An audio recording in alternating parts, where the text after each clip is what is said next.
दोस्तों, अगर आपको भी भारत और इंग्लैंड के बीच खेले गए चौथे टेस्ट मैच के दूसरे दिन का महामुकाबला पसंद आया हो तो हमारी इस वीडियो को दिल से एक लाइक जरूर कीजिएगा। आज की इस वीडियो का लाइक टारगेट सिर्फ और सिर्फ 2000 लाइक्स है, तो लाइक करना तो बिल्कुल भी मत भूलिएगा। अब आपका ज्यादा समय न लेते हुए फटाफट चौथे टेस्ट मैच के दूसरे दिन की सुपर एक्साइटिंग हाइलाइट्स को दिखाते हैं। दोस्तों, दूसरे दिन शार्दुल ठाकुर के बाद वॉशिंगटन सुंदर और ऋषभ पंत ने पलटा मैच। जी हां दोस्तों, आपको बताते चलें कि इंग्लैंड के ऐतिहासिक क्रिकेट स्टेडियम ओल्ड ट्रैफर्ड में भारत और इंग्लैंड के बीच चौथा टेस्ट खेला जा रहा है। इस मुकाबले में सिक्का उछाला गया तो टॉस जीतकर इंग्लैंड के कप्तान बेन स्टोक्स ने गेंदबाजी करने का फैसला लिया और भारतीय टीम को बल्लेबाजी करने के लिए आमंत्रित किया। पहले दिन का खेल खत्म होने तक भारतीय टीम 4 विकेट के नुकसान पर 254 रन बना चुकी थी। रविंद्र जडेजा और शार्दुल ठाकुर दोनों खिलाड़ी 19-19 रन बनाकर मैदान पर डटे हुए थे। दूसरे दिन का खेल शुरू हुआ तो टीम इंडिया की रणनीति यही थी कि किसी तरीके से स्कोर को 400 रनों के पार पहुंचाया जाए। वहीं दूसरी तरफ इंग्लैंड की टीम विकेट की तलाश में थी। दूसरे दिन का रोमांचक मुकाबले शुरू हुआ तो इंग्लैंड की तरफ से गेंदबाजी करने के लिए आए क्रिस वॉक्स शानदार गेंदबाजी का नजारा पेश कर रहे थे। उन्होंने अपने गेंदबाजी का जादू दिखाते हुए शार्दुल ठाकुर को खूब चकमा दिया और इस ओवर में एक भी रन नहीं खर्च किया, यानी कि यह ओवर मेडन रहा। 50वें ओवर में इंग्लैंड के कप्तान बेन स्टोक्स ने विकेट की तलाश में बॉलिंग अटैक पर रफ्तार के सौदागर जोफ्रा आर्चर को लगाया। उनके सामने स्ट्राइक पर मौजूद थे रविंद्र जडेजा। ओवर की दूसरी गेंद पर जडेजा ने सिंगल चुरा लिया। अब स्ट्राइक पर आ चुके थे शार्दुल ठाकुर। चौथी गेंद पर शार्दुल को भी सिंगल ही मिल सका और स्ट्राइक पर जडेजा आ गए। तभी खतरनाक गेंदबाजी करते हुए जोफ्रा आर्चर ने ओवर की 5वीं गेंद पर रविंद्र जडेजा को अपने जाल में फंसाया। गेंद जडेजा के बल्ले से लगकर हवा में उछली और हैरी ब्रुक ने आसानी से कैच पकड़ लिया।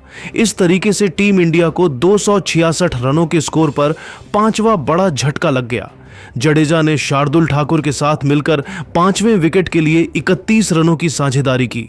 रविंद्र जडेजा टीम इंडिया के लिए 3 चौकों की सहायता से सिर्फ 20 रन बनाकर वापस लौट गए। उनके पवेलियन लौटने के बाद शार्दुल ठाकुर का साथ देने के लिए मैदान पर उतरे वॉशिंगटन सुंदर। दोनों खिलाड़ियों के कंधों पर टीम इंडिया की पूरी जिम्मेदारी थी। अब टीम इंडिया का स्कोर था 5 विकेट के नुकसान पर 266 रन। अगले ओवर में इंग्लैंड के कप्तान बेन स्टोक्स ने क्रिस वॉक्स के ऊपर भरोसा जताया और गेंदबाजी करने के लिए उनको भेज दिया, लेकिन इस बार शार्दुल ठाकुर ने उनकी धज्जियां उड़ाकर रख दी। ताबड़तोड़ अंदाज में बल्लेबाजी करते हुए शार्दुल ने ओवर की पहली ही गेंद पर ऑफ साइड के दिशा में खतरनाक चौका लगाकर टीम इंडिया के स्कोर को तेजी से आगे बढ़ाया। इसके बाद चौथी गेंद को लॉन्ग ऑफ की दिशा में धकेल दिया गया, तेजी से बाउंड्री की तरफ बढ़ रही थी जहां पर जोफ्रा आर्चर खड़े थे। उन्होंने शानदार फील्डिंग करते हुए गेंद को रोकने का प्रयास किया, लेकिन गेंद बाउंड्री को पार करते हुए 4 रनों के लिए चली गई। इसके बाद 5वीं गेंद पर शार्दुल ठाकुर ने सिंगल चुरा लिए। इस तरीके से शार्दुल ठाकुर ने क्रिस वॉक्स की जमकर धुनाई कर दी। क्रिस वॉक्स का यह ओवर इंग्लैंड के लिए काफी महंगा साबित हुआ। उन्होंने अपने इस ओवर में 9 रन लुटा दिए। अब टीम इंडिया का स्कोर 275 रनों तक पहुंच गया था। इसके बाद अगले 4-5 ओवर तक शार्दुल ठाकुर और सुंदर दोनों बल्लेबाजों ने सिंगल डबल की सहायता से ही काम चलाया और धीरे धीरे टीम इंडिया के स्कोर को आगे बढ़ाया। इंग्लैंड की तरफ से 91वां ओवर लेकर आए जोफ्रा आर्चर ने इतनी खतरनाक गेंदबाजी किया कि शार्दुल ठाकुर के होश उड़ गए। शार्दुल को उनकी गेंद बिल्कुल भी समझ में नहीं आ रही थी और एक एक रन बनाना काफी कठिन हो रहा था। तभी ओवर की 5वीं गेंद विकेटकीपर जेमी स्मिथ के हाथों से फिसलकर पीछे की तरफ 4 रनों के लिए चली गई और टीम इंडिया को 4 एक्स्ट्रा रन मिल गए। 92वें ओवर में इंग्लैंड की तरफ से क्रिस वॉक्स गेंदबाजी करने के लिए आए।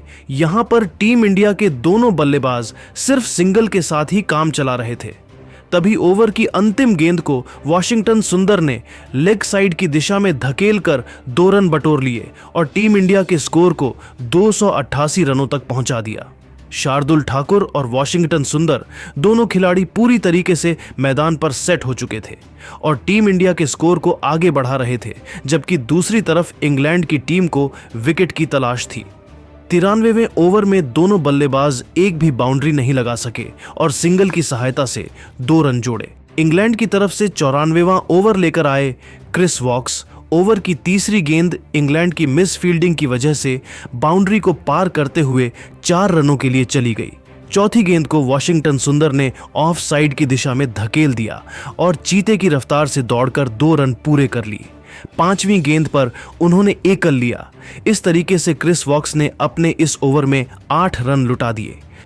95वें ओवर में इंग्लैंड के कप्तान बेन स्टोक्स ने रणनीति बनाई और विकेट की तलाश में गेंदबाजी करने के लिए जोफ्रा आर्चर को भेज दिया, लेकिन वॉशिंगटन सुंदर ने ओवर की पहली ही गेंद पर सनसनाता हुआ चौका लगाकर इंग्लैंड की सारी रणनीतियों पर पानी फेर दिया। इसी के साथ टीम इंडिया का स्कोर 300 रनों के आंकड़े को पार कर गया। दोनों खिलाड़ी मजबूती के साथ मैदान पर अपना पैर जमाए हुए थे और उनके बीच में एक बड़ी साझेदारी पनपती हुई दिखाई दे रही थी, जबकि इंग्लैंड की टीम को विकेट की तलाश थी। अगले ओवर में शार्दुल ठाकुर ने शानदार खेल दिखाया और ओवर की चौथी गेंद पर खतरनाक चौका जड़कर टीम इंडिया के स्कोर को तेजी से आगे बढ़ाया। इंग्लैंड की तरफ से 97वां ओवर लेकर आए ब्राइडन कोर्स उनके सामने स्ट्राइक पर मौजूद थे वॉशिंगटन सुंदर ने पहली गेंद को रिवर्स स्वीप करके ऑफ साइड की दिशा में धकेल दिया और 2 रन चुरा ली है। फिर 5वीं गेंद पर उन्होंने सिंगल लिया। इस तरीके से ब्राइडन कार्स 3 रन खर्च करके वापस लौट गए और वह भी शार्दुल ठाकुर और वॉशिंगटन सुंदर की साझेदारी को नहीं तोड़ सके। इंग्लैंड की तरफ से अगले ओवर में गेंदबाजी करने के लिए खुद कप्तान बेन स्टोक्स आए और उन्होंने शानदार गेंदबाजी का नज़ारा पेश करते हुए हुआ वॉशिंगटन सुंदर और शार्दुल ठाकुर दोनों खिलाड़ियों को खूब चकमा दिया, लेकिन दोनों खिलाड़ियों ने खतरे को भांप लिया और कोई भी रिस्क नहीं लिया। बेन स्टोक्स 1 रन खर्च करके वापस लौट गए। 99वें ओवर की चौथी गेंद पर सुंदर ने दौड़कर 2 रन चुरा लिए। अब टीम इंडिया का स्कोर 5 विकेट के नुकसान पर 312 रनों तक पहुंच गया था। दोनों बल्लेबाज आज अलग ही अंदाज में बल्लेबाजी कर रहे थे। खासकर शार्दुल ठाकुर की बल्लेबाजी को देखकर तो ऐसा लग रहा था कि आज वह अलग ही मकसद से मैदान पर उतरे हैं। 100 पहले ओवर में ब्राइडन कार्स ने भी खतरनाक गेंदबाजी करते हुए सिर्फ 1 रन खर्च किया है, लेकिन दोस्तों तभी 100 दूसरे ओवर में इंग्लैंड के कप्तान बेन स्टोक्स ने खतरनाक गेंदबाजी करते हुए ओवर की चौथी गेंद पर शार्दुल ठाकुर को अपने जाल में फंसाया। गेंद बल्ले का किनारा लेते हुए सीधा बेन डकेट के हाथों में चली गई। इस तरीके से शार्दुल ठाकुर के तूफानी पारी का अंत हुआ और वह 5 चौके की सहायता से 41 रन बनाकर वापस लौट गए। इस तरीके से 314 रन के स्कोर पर टीम इंडिया का 6वां विकेट गिर गया। शार्दुल ठाकुर और वॉशिंगटन सुंदर दोनों बल्लेबाजों के बीच में 48 रनों की साझेदारी हुई। शार्दुल का विकेट गिरने के बाद वॉशिंगटन सुंदर का साथ देने के लिए मैदान पर एक बार फिर से ऋषभ पंत उतरे। दोस्तों आपको बता दें कि पहले दिन पंत के पैर में चोट लग गई थी और वह इंजर्ड होकर वापस लौट गए थे, लेकिन आज उन्होंने एक बार फिर से अपनी जिम्मेदारी को समझा और बल्लेबाजी करने के लिए आ गए। ऋषभ पंत को मैदान पर लंगड़ाते हुए आता देखकर तो लोगों को भरोसा भी नहीं हुआ कि आखिर कोई खिलाड़ी ऐसी हालत में कैसे खेलने के लिए आ सकता है। 104 ओवर में ऋषभ पंत और वॉशिंगटन सुंदर दोनों बल्लेबाजों ने सिंगल की सहायता से काम चलाया और 2 रन जोड़े। इंग्लैंड की तरफ से 105वां ओवर लेकर आए ब्राइडन कार्स। उनके सामने स्ट्राइक पर मौजूद थे सुंदर। ओवर की तीसरी गेंद पर वॉशिंगटन सुंदर ने सिंगल लेकर स्ट्राइक पंत को दिया। चौथी और 5वीं गेंद पर भी दोनों खिलाड़ियों ने समझदारी के साथ बल्लेबाजी करते हुए सिंगल लिया। अगली गेंद को अंपायर ने नो बॉल करार दिया। दोनों बल्लेबाजों ने मिलकर ब्राइडन कार्स के इस ओवर से 4 रन बटोर लिए। अब टीम इंडिया का स्कोर 6 विकेट के नुकसान पर 321 रनों तक पहुंच गया था।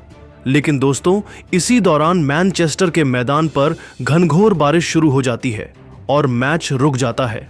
लंच होने में अभी 10 मिनट बचा था, लेकिन बारिश के आने की वजह से लंच ब्रेक घोषित कर दिया गया। लंच ब्रेक होने तक टीम इंडिया का स्कोर 321 रन था। वॉशिंगटन सुंदर 20 रन बनाकर नाबाद थे, जबकि ऋषभ पंत 39 रनों की पारी खेलकर मैदान पर डटे हुए थे। दोस्तों जिस तरीके से टीम इंडिया के खिलाड़ी बल्लेबाजी कर रहे हैं उसे देखकर तो यही लग रहा है कि भारतीय टीम पहले इनिंग्स में कम से कम 450 रनों का पहाड़ जैसा स्कोर खड़ी कर सकती है। लेकिन दोस्तों, अब आप सभी को क्या लगता है, भारत और इंग्लैंड के बीच खेले जा रहे चौथे टेस्ट मैच को कौन सी टीम जीतेगी? आप खुद नीचे कमेंट करके बताइए और क्रिकेट जगत से संबंधित ऐसी ही नई